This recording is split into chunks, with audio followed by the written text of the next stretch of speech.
रमजान के रोजे आने में बस 2-4 दिन ही बाकी रह गए थे। सारे परिंदे अपने अपने कामों में व्यस्त थे। कोई अपने घर आंगन की सफाई कर रहा था, तो कोई बाजार से राशन लेकर आ रहा था, तो कोई अपने दरख्तों से फल तोड़कर जमा कर रहा था। सब अपने अपने कामों में मेहनत और लगन से व्यस्त थे। माँ, आज शाम में चांद निकलेगा और कल सुबह से फिर हम रोजा रहना शुरू कर देंगे। हाँ बेटा, घर का तो सारा काम साफ सफाई वाला हो गया है, बस बाजार से राशन लाना ही बाकी रह गया है। वो मैं आज रात को जाकर ले आऊंगी। रोजा रखकर बाहर जाना बहुत मुश्किल हो जाता है। धूप की शिद्दत से प्यास भी लगने लगती है, इसीलिए हम आज रात में ही बाजार जाकर पूरे सामान ले आएंगे। हमारी बच्चियाँ मिट्ठू तोता के घर जाती है। मिट्ठू भैया, आपने रमजान का सारा राशन बाजार से ले आए हैं क्या?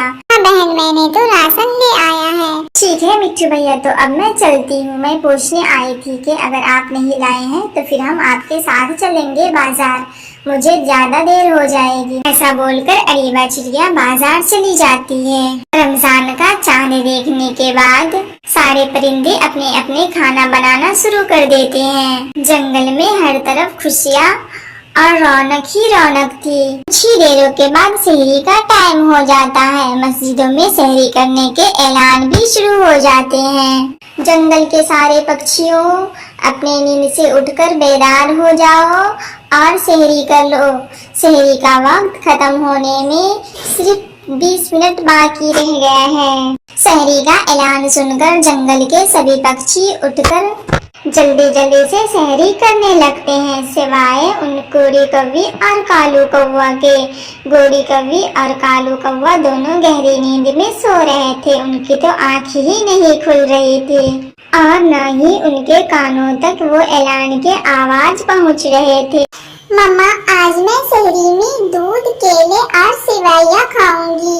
मम्मा, मुझे दूध और केले सेवइयाँ बहुत पसंद है। आप मुझे जल्दी से दूध गर्म करके दे, नहीं तो फिर सहरी का टाइम खत्म हो जाए। सारे परिंदे अपने अपने घरों में सहरियाँ खा रहे थे और सबके सब बहुत ही ज्यादा खुश थे। राइका, लगता है ये गोरी और कालू अभी तक उठे नहीं है और न इन्होंने सहरी की है। सहरी का टाइम भी खत्म हो जाएगा।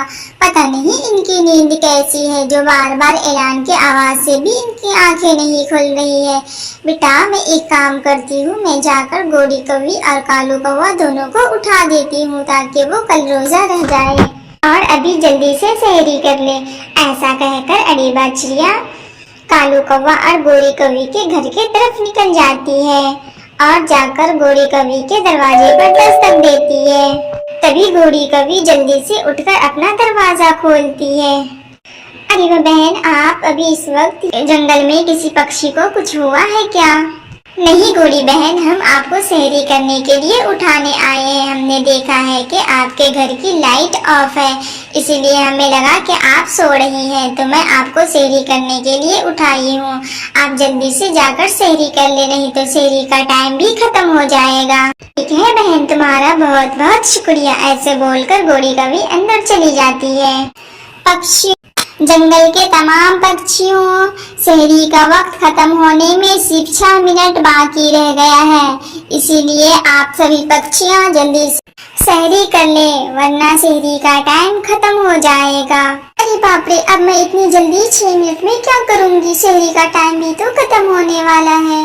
गोरी, तुम आलू के पराठे बना लो। तुम्हें ऐलान की आवाज सुनाई नहीं दे रही है? सिर्फ 6 मिनट बाकी ही रह गए हैं। 6 मिनट में कैसे आलू के पराठे बन जाएंगे? जो हमारे घर में है हम वही खा लेते हैं। जो कुछ भी बनाना होगा वो हम कल के सहरी में बनाएंगे। और ऐसे भी हमारे घर में आलू भी नहीं है। फिर गोरी कौवी और कालू कौवा दोनों रात का बचा हुआ थोड़ा सा खाना होता है, वो दोनों जल्दी जल्दी से वो खाना खा लेते हैं। गोरी, मुझे तो ये खाना खा कर मेरा मुंह पक गया है। अब मुझे बिल्कुल भी ऐसा खाना खाने का मन नहीं कर रहा है। और ऐसे भी रमजान का महीना चल रहा है और रोजे भी रखने होते हैं। एक काम करो, तुम इफ्तार में आज भजिया, गोभी के पकौड़े और ब्रेड पकौड़े बना लेना। ऐसे भी रमजान के महीनों में रोजा रखने के बाद सब अच्छा अच्छा ही खाना खाते हैं। कालू जी, बात तो आपकी ठीक है, लेकिन हमारे घर में उतने राशन कहाँ है जो हम ब्रेड पकौड़ा गोभी पकौड़ा बनाएंगे। हर साल रमजान में तो हम गरीब परिंदों को कहीं से कुछ न कुछ राशन मिल जाया करता था, लेकिन इस बार तो इतने रोजे भी खत्म हो गए हैं और अभी तक हमें कोई अमीर परिंदे ने कोई भी राशन नहीं दिया है। तो फिर ये सब इफ्तार में बनाना तो बहुत मुश्किल है। गोरी, तुम बिल्कुल सही कह रही हो। इस बार हमें कोई भी राशन या पैसे नहीं दिए हैं और हम ठहरे गरीब परिंदे, हमारे पास इतने पैसे कहाँ से आएंगे जो हम रोज अच्छे अच्छे खाना खाएंगे, जो हम रोज इफ्तार में अच्छे अच्छे इफ्तारी खाया करेंगे। ऐसे ही सबके दिन खुशी से गुजरते जा रहे थे। जंगल चारों तरफ चहल पहल और रौनक ही रौनक थी। रानी के आधे रोजे भी गुजर जाते हैं। कालू कौवा और गोरी कौवी के जंगल में सबसे ज्यादा अमीर दौलतमंद पक्षी मिट्ठू तोता था। उनके पास बहुत सारी दौलतें और पैसे थे। वो हर साल रमजान में गरीबों को पैसे और राशन और कपड़े भी दिया करते थे और रमजान के इस पाक महीने में गरीबों की मदद करके गरीबों से ढेर सारी दुआएं लेता था। फिर मिट्ठू तोता अपनी पत्नी से कहता है, हरियाली, इस बार इतने रोजे गुजर गए हैं और अभी तक हमने गरीबों में राशन और कपड़े नहीं दिए हैं। साल की तरह वो इस बार भी इंतजार में होंगे कि हमें राशन और कपड़े भी मिलेंगे। राशन और कपड़े हमने तो मंगवा लिए हैं और सबकी पैकिंग भी हो गई है, बस अब सबके घर में पहुंचाना बाकी रह गया है। इसमें आप हमारी मदद करें।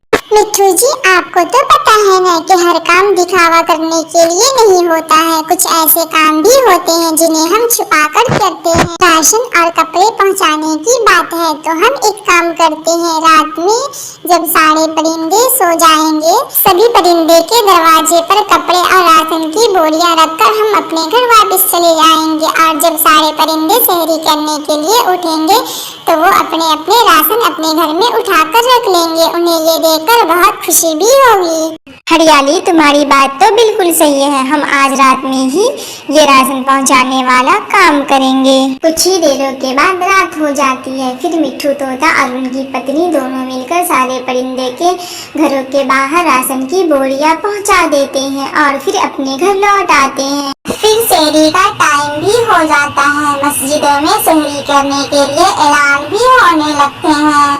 गोरी कौवी उठकर जल्दी से अपना दरवाजा खोलकर बाहर पानी लाने के लिए जाती है। तभी देखती है कि उनके दरवाजे पर नए कपड़े और राशन की बोरियां पड़ी हैं।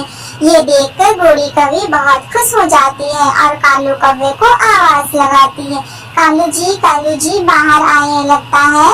लगता है किसी ने हमारी इस रमजान में भी मदद की है। ये देखिए, नए कपड़े और राशन की बोरियां मेरे दरवाजे के बाहर पड़ी हुई है। आइए और इसे उठाकर घर के अंदर रख देते हैं। राशन की बोरियां घर में उठाकर रखने के बाद कालू कौवा गोरी से कहता है, गोरी, ये देखो, रूखे सूखे खाने खाकर हम रोजा रहते थे और वही इफ्तारी में भी खाया करते थे। आज से हम भी अच्छे इफ्तारी और खाना खाएंगे और सेहरी में आलू के पराठे भी खाएंगे। अब हमारे घर में राशन भी आ गया है। वो दोनों बहुत खुश हो जाते हैं। अगले दिन दोपहर के टाइम सारे पक्षियाँ अपने अपने घरों से निकलकर सामने वाले बाग में आकर बैठते हैं। कालू कौवा भी अपने घर से बाहर निकलकर सेब की दरख्त पर जाकर बैठता है। उन्हें वो लाल लाल सेब देकर उनके मुंह में पानी भर आता है और वो रोजे तोड़ने की नीयत भी कर लेता है। आज तो मुझे बहुत ही ज्यादा भूख और प्यास दोनों लग रही है। एक काम करता हूँ, यहाँ तो कोई परिंदा भी नहीं मुझे देख रहा है। मैं इस सेब में से एक सेब तोड़कर खा लेता हूँ। माँ, क्या आपने रोजा रखा है? आपके रोजे अच्छे से गुजर रहे हैं? हाँ कबूतर भैया, मेरा रोजा बहुत अच्छे से गुजर रहा है। मुझे तो बिल्कुल भी भूख और प्यास का एहसास भी नहीं हो रहा है। और देखिए ना, ये रोजे के दिन कितनी जल्दी से गुजरते जा रहे हैं। रानो चिड़िया, आप कुछ बोल नहीं रही है। आपके रोजे तो अच्छे से गुजर रहे हैं ना, किसी चीज की कोई कमी तो नहीं है ना? अगर ऐसी कभी कोई जरूरत पड़े तो हम सबको जरूर बताना, हम सब मिलकर उसका कोई उपाय ढूंढेंगे। नहीं कबूतर भैया, सब कुछ बहुत अच्छा है। ऐसे ही रोजे के दिन गुजरते जा रहे थे। मम्मा, क्यों ना आज हम जंगल के सभी पक्षियों को आज अपने घर में इफ्तारी की दावत दे दें। सारे पक्षी आकर हमारे घर इफ्तारी करेंगे तो हमें कितना अच्छा लगेगा ना मम्मा। तो मम्मा फिर आप जाए और सारे पक्षियों को दावत देकर आ जाए कि आज वो अपने घरों में इफ्तारी न बनाए, वो सब हमारे घर आकर ही इफ्तारी करे। फिर अरीबा चिड़िया बारी बारी से सारे पक्षियों के घर जाकर इफ्तारी की दावत दे देती है। फिर रायका और अरीबा और कबूतर सब मिलकर इफ्तारी बनाना शुरू कर देते हैं। रायका जल्दी जल्दी से सारे फलों को इकट्ठा करती है और इफ्तारी भी तैयार हो जाता है। सारे परिंदे भी इफ्तार से पहले टाइम से अरीबा चिड़िया के घर पहुंच जाते हैं। अरीबा चिड़िया सभी को इफ्तारी देती है और अरीबा चिड़िया खुद भी सारे परिंदों के साथ बैठ जाती है और सब बैठकर आजान होने का इंतजार करने लगते हैं। फिर कुछ ही देरों में आजान होने लगती है। आजान होते ही सारे परिंदे अपना रोजा इफ्तार करने लगते हैं। इफ्तारी करने के बाद सब अरीबा चिड़िया का शुक्रिया अदा करते हैं और उन्हें ढेर सारे दुआएं देते हैं। अरीबा बहन, इफ्तारी बहुत ही अच्छा बना हुआ था और बहुत अच्छा इंतजाम भी था, हमने जी भर के खाया है। और फिर सब अपने अपने घरों को चले जाते हैं। तो प्यारे बच्चों, आप सबने भी रोजा रखना है, रोजा बिल्कुल भी नहीं छोड़ना है। रोजा रखने से बहुत ही ज्यादा सवाब होता है और अल्लाह ताला भी अपने रोजेदार बंदों से बहुत खुश होता है।